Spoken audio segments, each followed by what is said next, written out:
Again welcome back to mystery with Abhi. ಇಂದಿನ ಸಂಚಿಕೆಯಲ್ಲಿ ಕಾರ್ತಿಕ್ಗೆ 11 ನಂಬರಿಂದ ಕರೆ ಬಂದಿತ್ತು ಮತ್ತು ತನ್ನ ಮನೆಯ ಬಾಗಿಲಿಗೆ ಕೆಂಪು ಮನೆಯ ಫೋಟೋ ಸಿಕ್ತು ಮತ್ತು 27 ಸಂಖ್ಯೆಯ ಕೀ ಕೂಡ ಸಿಕ್ಕಿತ್ತು. ಈಗ ಆ ಕೀಯನ್ನು ಇಟ್ಕೊಂಡು ಕಾರ್ತಿಕ್ ಏನು ಮಾಡ್ತೇನೆ ಅಂತ ಈ ಒಂದು ವಿಡಿಯೋದಲ್ಲಿ ನೋಡೋಣ. ವಿಡಿಯೋವನ್ನು ಕೊನೆಯ ತನಕ ನೋಡಿ, ಕೊನೆಯ ಟ್ವಿಸ್ಟ್ ತುಂಬಾ ಆಶ್ಚರ್ಯವಾಗಿದೆ. ಕಾರ್ತಿಕ್ ಮರುದಿನ ಆ ಕೆಂಪು ಮನೆಯ ಫೋಟೋ ಹಿಂದ್ಗಡೆ ಬರ್ತಿದ್ದ ವಿಳಾಸವನ್ನು ಹುಡುಕೊಂಡು ಸಿಟಿಯಿಂದ 40 ಕಿಲೋಮೀಟರ್ ದೂರದಲ್ಲಿರುವ ಒಂದು ಕಾಡಿನಲ್ಲಿ ಆ ಕೆಂಪು ಮನೆ ವಿಳಾಸ ಸಿಕ್ತು.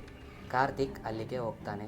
ಆ ಮನೆ ನೋಡೋಕ್ಕೆ ತುಂಬಾ ಭಯಂಕರವಾಗಿರುತ್ತೆ ಮತ್ತು ತುಂಬಾ ಹಳೆಯ ಮನೆ ಅಂದವಾಗಿರುತ್ತೆ. ಕಿಟಕಿಗಳು ಮುರಿದಿದ್ದವು, ಅರ್ಧ ಬಾಗಿಲು ತೆಗೆದಿತ್ತು.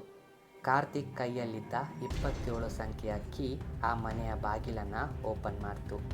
ಕಾರ್ತಿಕ್ ಮನೆಯ ಬಾಗಿಲನ್ನು ಓಪನ್ ಮಾಡಿ ಒಳಗಡೆ ಹೋಗ್ತಾನೆ. ಒಳಗಡೆ ಮನೆ ತುಂಬ ಧೂಳಿನಿಂದ ತುಂಬ್ಕೊಂತು. ಹರಿದು ಹೋಗಿದ್ದ ಸೋಫಾ, ಹರಿದು ಹೋಗಿದ್ದ ಫೋಟೋಗಳು ಅಲ್ಲಿ ಇದ್ದವು. ಮತ್ತು ಕಾರ್ತಿಕ್ಗೆ ಅಲ್ಲಿರುವ ಒಂದು ಟೇಬಲ್ ಮೇಲೆ ಒಂದು ಡೈರಿ ಸಿಕ್ತು. ಆ ಡೈರಿಯ ಮೊದಲ ಪುಟದಲ್ಲೇ ನಾನು ಬದುಕಿದ್ದರೆ ಈ ಡೈರಿ ನಿಮಗೆ ಸಿಗ್ತಿರಲಿಲ್ಲ. ಅದೇ ಸಮಯಕ್ಕೆ ಮೇಲಿನ ಕೊಠಡಿಯಿಂದ ಧಡ್ ಧಡ್ ಅಂತ ಹೆಜ್ಜೆಯ ಶಬ್ದ ಕೇಳ್ತು. ಕಾರ್ತಿಕ್ ಕುತೂಹಲದಿಂದ ಮತ್ತು ತುಂಬಾ ಭಯದಿಂದ ಮೇಲಿನ ಕೊಠಡಿಗೆ ಹೋಗ್ತಾನೆ. ಅಲ್ಲಿ ಒಂದು ಹಳೆಯ ರೇಡಿಯೋ ಸಿಕ್ತು. ಆ ರೇಡಿಯೋವನ್ನು ಕಾರ್ತಿಕ್ ಪ್ಲೇ ಮಾಡ್ತಾನೆ. ಮತ್ತೆ ಅದೇ ಧ್ವನಿ, ನಾನು ಬದುಕಿದ್ದರೆ ಈ ರೇಡಿಯೋ ನಿನಗೆ ಸಿಗ್ತಿರಲಿಲ್ಲ. ಅದೇ ಸಮಯಕ್ಕೆ ಮತ್ತೆ 11 ನಂಬರಿಂದ ಅದೇ ನಂಬರಿಂದ ಕಾರ್ತಿಕ್ಗೆ ಕಾಲ್ ಬರುತ್ತೆ. ಈ ಬಾರಿ ಧ್ವನಿ ಡಿಫ್ರೆಂಟ್ ಆಗಿತ್ತು.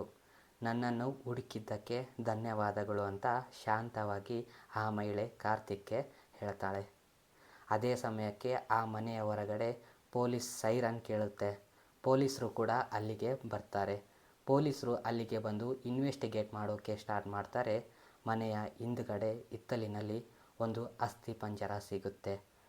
ಅದು ಒಂದು ಮಹಿಳೆಯ ಅಸ್ಥಿಪಂಜರ ಆಗಿರುತ್ತೆ. ಪೊಲೀಸರು ಇನ್ವೆಸ್ಟಿಗೇಟ್ ಮಾಡಿದಾಗ ಆ ಮಹಿಳೆಯನ್ನು ಕೊಂದಿದ್ದು ಯಾರು ಅಂತ ಕಂಡುಹಿಡಿದು ಕೆಲವೇ ದಿನಗಳಲ್ಲಿ ಆ ಕೊಲೆಗಾರರನ್ನು ಒಳಗಡೆ ಹಾಕ್ತಾರೆ.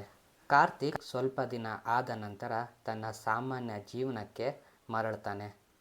ಆದರೆ ಕೆಲವು ದಿನಗಳ ನಂತರ ಮತ್ತೆ 12 ಗಂಟೆ 17 ನಿಮಿಷಕ್ಕೆ ಮತ್ತೆ ಅದೇ ಸಂಖ್ಯೆಯಿಂದ ಕರೆ ಬರುತ್ತೆ.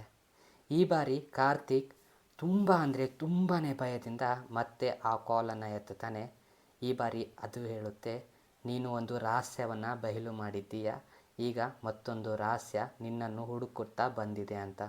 ಕಾರ್ತಿಕ್ ಭಯದಿಂದ ಆ ಫೋನನ್ನು ತಟ್ ಅಂತ ಕೆಳಗಡೆ ಇಡ್ತಾನೆ. ಕೆಳಗಡೆ ಇಟ್ಟು ತನ್ನ ಮನೆಯ ಕಿಟಕಿಯನ್ನು ತೆಗಿತಾನೆ. ದೂರದಲ್ಲಿ ಒಂದು ನೆರಳು ಕಾರ್ತಿಕನ್ನು ನೋಡಿ ನಗ್ತಾ ಇರುತ್ತೆ.